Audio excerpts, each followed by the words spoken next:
So you guys come out with OPP, and then after that, you just kept dropping hits. Yeah, but it was so great. Now I gotta give a shout out to my bro, another one I lost. Tupac. Yeah. Because the funny thing is we met on the road because Naughty was like, yo, Latifah was going on the road. They said, one, take somebody out, but we only got a slot for one. K and Vince said, get this motherfucker off the block. Because he needs to get the fuck away because he too long, he's going to be gone. So I was a roadie, which is carrying bags. For Queen Latifah. You damn right. Yeah. So it was the Public Enemy tour, Public Enemy, Heavy D, Queen Latifah, Digital Underground, and that was like an opening act. But Tupac was a roadie for Digital Underground. Yeah. So we met on the road being bag carriers. And then he'll come out, same song, he rap. Then I rap with Latifah, had my little slot. And then boom, when we get in after we carry our shit, we like, where we going? Let's find the hood, get some weed. So we, not even knowing, every city we went in, we just started building relationship because while everybody else sound checking doing, we in the hood. And we there. So Tupac got me actually in Juice movie. Yeah. So you see me, they's like, why is you with the Puerto Rican gang over there? I said, how am I saying it? I was Dominican. We was uptown, I was from Washington Heights. That's why I was in there. Well, you tried out for the Bishop role, right? Yeah, and I didn't know shit about acting. Latifah said, you ain't gonna do more than just be a rapper, go and try for them. I'm like, all right, I'll do. So I'm reading the role like, Riverside, Pac was, he went to school. He went to school of art. He knew how, he came up in there. He actually read right after I did. I came out, I'm like, what up?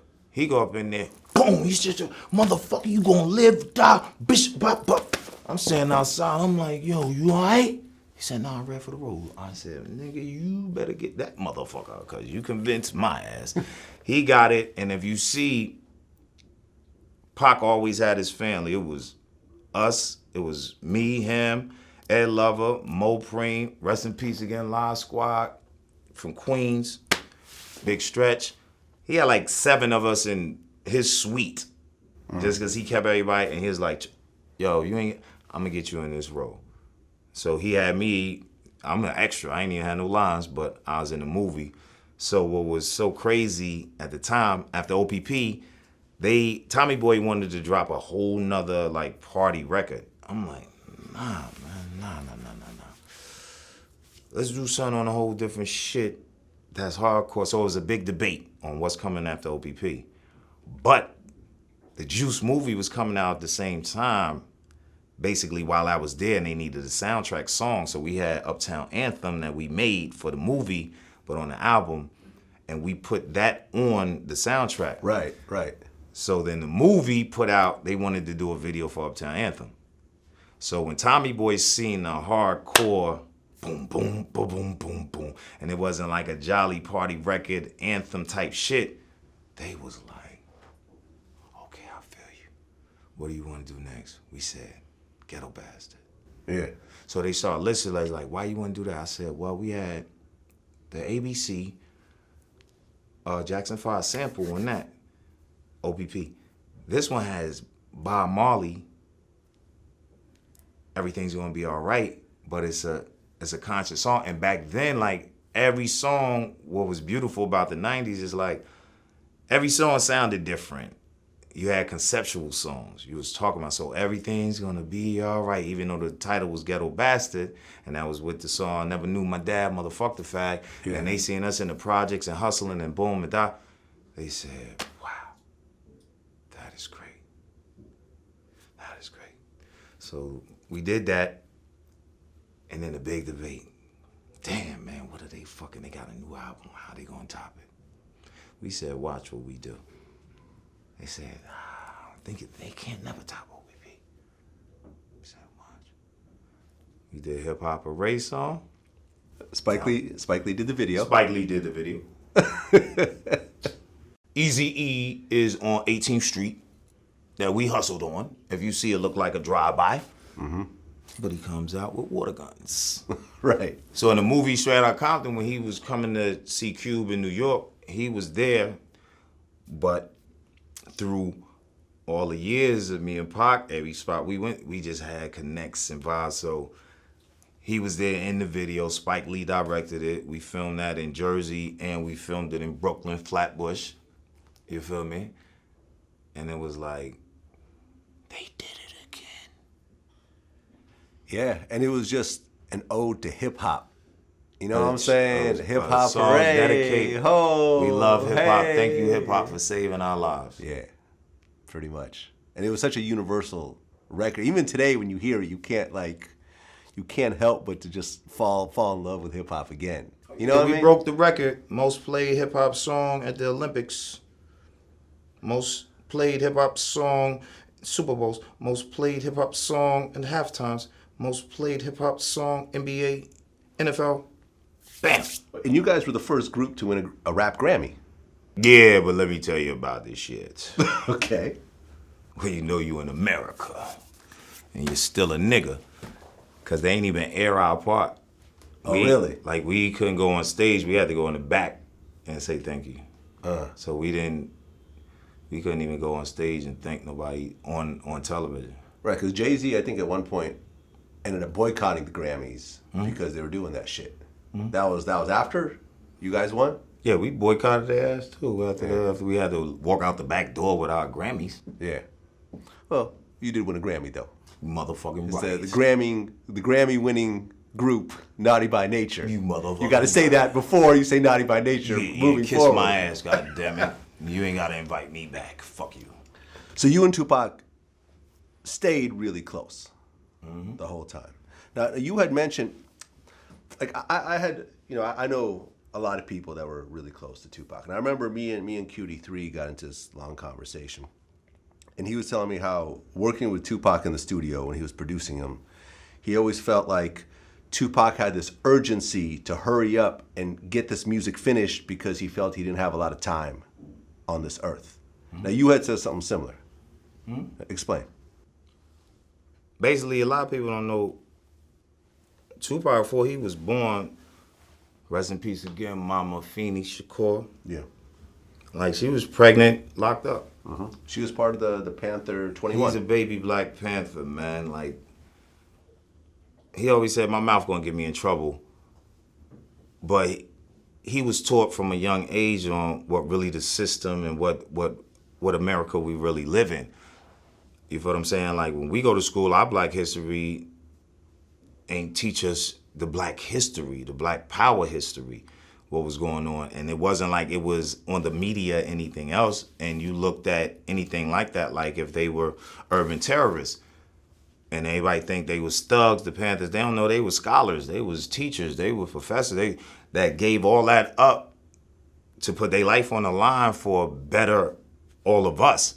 So he was raised under that. Mopreem was raised under that. His brother, you know what I mean? So he had that in there, and he knew, like, it's gonna come one day where when I start putting out this, besides Brenda's Got a Baby, Dear Mama, and when I get really, like, political on him, I'm gonna be a target. And then what hurt him the worst is like the New York incident where he got robbed in the studio. The Quad Studios. Yeah, he's like, man, for all I do and represent for my people, I just never thought my own people would shoot me. Right. So that's when the urgency went from like maybe doing 2 or 3 songs in the studio a day to like 5 to 10. Oh, so that incident did it.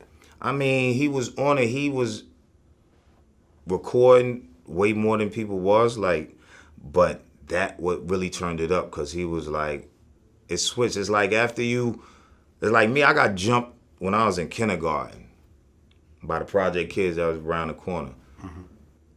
And that switched my whole shit. I was jingle, jangle, jangle, jangle, boom. Oh, la, la, la, la, la. Everything is all fucking good. Till I got jumped, and it sparked the shit with me where I'm like, it won't happen again. Well, you had mentioned that when Pac was in the hospital, he felt like the doctors were going to poison him through the needles and stuff like that. He just became really paranoid. Yeah, I mean, Mama Feeney was like, when I came to the hospital, she like, yo, please talk to him. They saying if he leave, he wants to check himself out. An infection could kill him. So I said, all right, Ma, I'm gonna come talk to him. So when I came up in, he was like, I know what you're gonna say, fuck that, I need to go. I said, all right, we gonna go. You feel me? Like, you gotta realize, Auntie Asada Shakur, you feel what I'm saying? She's been exiled and on the run since the 70s. Panther, when she's there in the ambulance, when she gets shot, they sticking their fingers in her bullet wounds. Saying, wow, bitch, you gonna die, you ain't gonna make it. So when the uncles came and broke out of prison, anything else, when he's sitting in the hospital, he like, I don't trust none of these motherfuckers at all. Get me out of this motherfucker. I said, let's go. I heard there was an actress that he stayed with right after the hospital. Do you know who that was? No, if I did, I wouldn't say it. Okay, fair enough. So, Tupac had this interview because, okay, he got shot at Quad Studios. And he was on his way to a studio session, and like Biggie and Diddy and all of them were there. And after he got shot, he talked about how everyone sort of turned their back on him.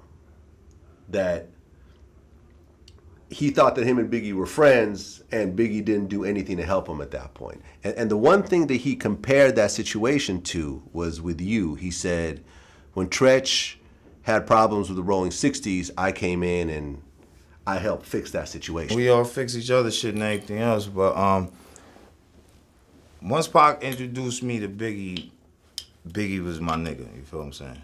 Yeah. And what Pac didn't understand at the time, like, Biggie wasn't a street nigga.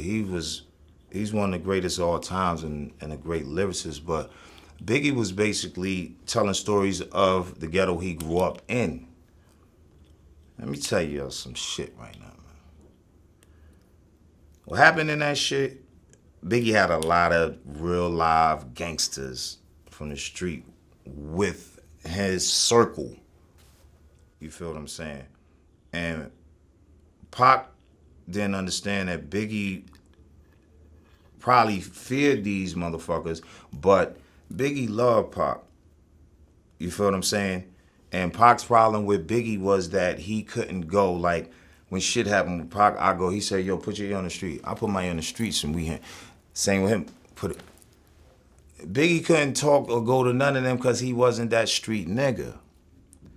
You feel me? Did Biggie set Pac up? I'm gonna say hell fucking no. Mm-hmm.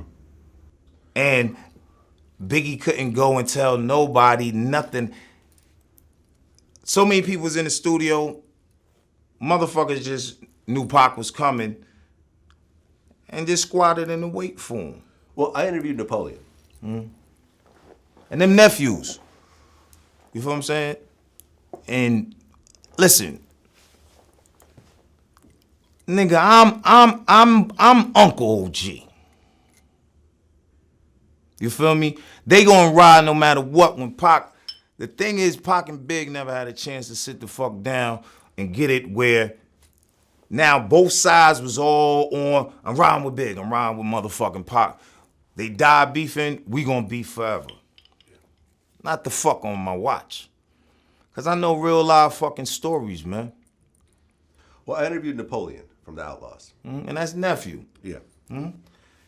And he said, when my brother went up to Haitian Jack, you know, my brother's a little crazy. He like, this is my brother, he from the Outlaws, you got a problem with him?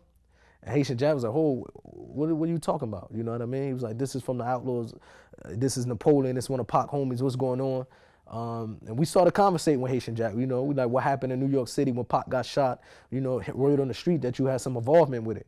And Haitian Jack was like, look, man, you know, the people that shot Pac was people that loved me. He said when Pac started talking, you know, down on me, I'm loved in the streets.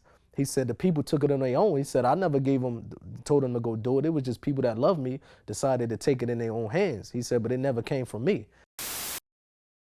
Man, I don't know shit about that. See, the thing is that everybody gotta learn to understand. Watch who you roll with and who your people. You understand what I'm saying? Because certain people that's around your cipher can do shit and you get blamed for the shit. Yeah. You feel what I'm saying? And I had instances where my homies and robbed motherfuckers and boom, I had to bring Jews back.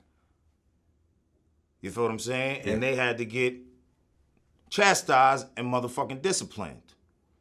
You feel what I'm saying? But you gotta know your fucking cycle and circle. You feel what I'm saying? And cause a motherfucker could come to you and get you for something somebody else fucking did.